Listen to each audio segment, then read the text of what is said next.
Very good morning. We're starting with government backing for a high-speed line linking Leeds and Manchester. The HS2 project could see journey times cut in half. More details will be announced later, but the plans we know are at a very early stage, and as yet, we don't know how much it would cost. Nick Martin reports.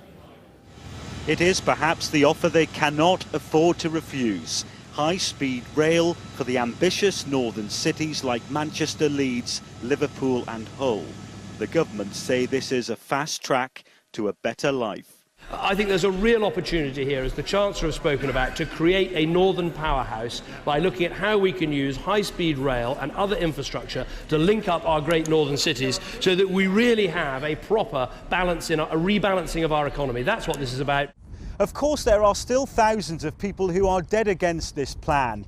HS2 and the northern extension of it will cut right across where I'm standing in this village in northeast Leeds. And it is in the city where the chairman of the project will give his recommendations for the plan. But that's not before the Prime Minister and the Chancellor have given their backing to the next stage, HS3. The first stage of HS2 starts at London's Euston and is due to open in 2026. It heads northwest, connecting Birmingham before heading up to Lichfield. Phase 2 of the network, timetabled for 2032, recommends a route through Crewe and onto Manchester, and through Nottingham and onto Sheffield and Leeds. New plans have been announced for HS3, a new tunnel under the Pennines connecting Manchester to Leeds.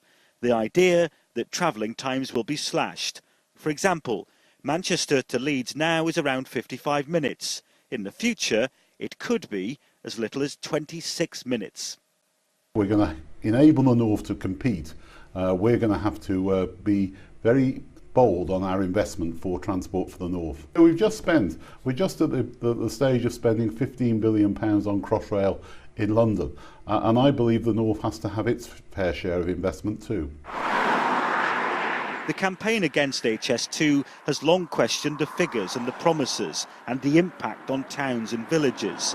Cutting across from behind here, 14 metres in the air, a concrete viaduct coming... Joe Mason, whose house lies on the route of the northern extension near Leeds, says the value of her house has dropped by more than £300,000. We have won every argument. We have won the economic argument, the environmental argument, the capacity argument, every single argument. It will not help the North. All these things are spurious. This is a politically driven vanity project. The flames are being fanned by the people who stand to do very well out of it. The government knows it must keep up the pace of this controversial project or risk its stalling altogether. With an election looming, winning over the North with the promise of better times could win crucial votes. Nick Martin, Sky News, Leeds.